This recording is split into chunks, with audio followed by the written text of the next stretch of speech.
शर्मा की पुस्तक की 2 पंक्तियों से शुरुआत करती हूँ। शानदार था भूत, भविष्य भी महान है, अगर संभालें आप उसे जो वर्तमान है। ये हर जगह के लिए ये बात लागू होती है। और राम वन गमन पथ, जिसकी लंबाई लगभग 2260 किलोमीटर है और राम के वनवास काल से संबंधित 75 स्थानों को चिन्हित कर उन्हें नए पर्यटन सर्किट के रूप में आपस में जोड़ा जा रहा है।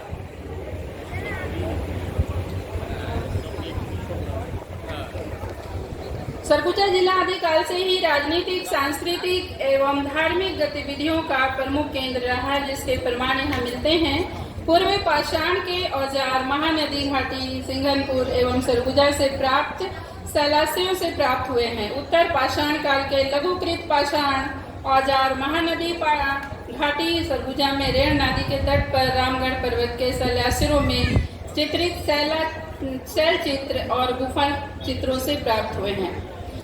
रामगढ़ महाकवि कालिदास की रचना स्थली, यह सरगुजा के ऐतिहासिक स्थलों में सबसे प्राचीन है। यह अंबिकापुर बिलासपुर मार्ग में स्थित है। इसे रामगिरी पर्वत भी कहा जाता है। काशी के देवदीन नामक रूपदक्ष कलाकार ने भरत मुनि के नाट्य शास्त्र के आधार पर नाट्यशाला का निर्माण किया। गुफाओं के रूप में बनी यह विश्व की प्राचीनतम नाट्यशाला है। हिमगिरी पर्वत में स्थित विश्व की यह प्राचीनतम नाट्यशाला हमारे छत्तीसगढ़ की ही नहीं बल्कि विश्व की भी अमूल्य धरोहर है। रामगढ़ की चट्टानी पहाड़ियों में बनी इन कुदरती गुफाओं में कुछ जल स्रोत भी पाए गए हैं, जो सालों पूर्व यहाँ पर बसने वाले जीवन की ओर संकेत करते हैं। इन पहाड़ियों में सुरंग भी बनी हुई है, जो पहाड़ी के दूसरी तरफ जाने के लिए खोदे गए थे। अब इस पहाड़ी के ऊपर तक जाने के लिए व्यवस्थित सीढ़ियां बना दी गई हैं और यहाँ की नाट्यशाला वाली इस गुफा का इतिहास हमें रामायण काल तक ले जाता है। माना जाता है कि गुफा रामायण में सीता द्वारा वनवास के दौरान प्रयुक्त होती थी और इस गुफा को स्थानीय रूप से सीता बेंगरा के नाम से जाना जाता है। रामगढ़ की इन्हीं पहाड़ियों में कालिदास ने अपनी सबसे प्रसिद्ध कृति मेघदूतम की रचना की थी। इसी याद में आज भी यहाँ पर आषाढ़ महीने के प्रथम दिवस पर सांस्कृतिक कार्यक्रमों का आयोजन किया जाता है। इस पहाड़ी के नीचे एक आधुनिक प्रकार का मंच बना है, जहाँ पर कालिदास के जीवन काल तथा देवनागरी में उदित उनकी कृतियों को दर्शाने वाले चित्र बने हुए हैं। इस गुफा की चट्टान रूपी पहाड़ी है, जिसे रामगढ़ के नाम से जाना जाता है और इस पहाड़ी में अनेक गुफाएं बनी हुई हैं, जिनमें से कालिदास से संबंधित है और यह गुफा कालिदास की नाट्यशाला के नाम से प्रसिद्ध है। रामगढ़ की इन गुफाओं में से एक गुफा प्राचीन नाट्यशाला हुआ करती थी, जहां पर कालिदास के नाटकों का प्रदर्शन किया जाता था।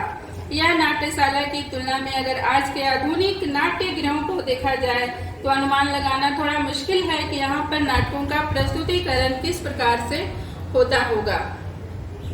अंत में राम वन गमन पथ के संदर्भ में इतना ही कहना चाहती हूँ कि रामगढ़ महोत्सव का आयोजन एक मील का पत्थर साबित होता है और यह आयोजन कहीं न कहीं हमारे लिए, समाज के लिए एक प्रेरणा का कार्य करता है। कम से कम हमें इस महान पुरातात्विक धरोहर से हमें ये जोड़ता है और इसे संरक्षित करने के लिए हमें प्रेरित करता है। साथ ही यही कहा जा सकता है कि यह महोत्सव हमारे लिए बहुत महत्वपूर्ण है।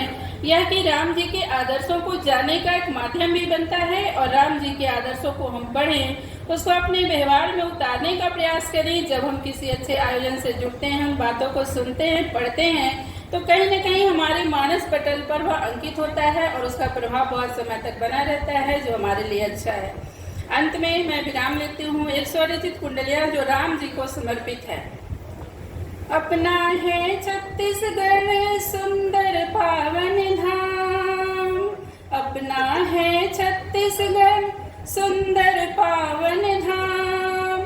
अम्बा का है राज्य मन में बसते राम, अम्बा का है राज्य मन में बसते राम, मन में बसते राम भक्ति उनकी तुम कर लो, जीवन के दिन चार अमरता मन में भर लो। कृपा करो शत बार जोड़ती कर है सपना, नाथ चलाए नाव पार भव सागर अपना। जय श्री राम। धन्यवाद।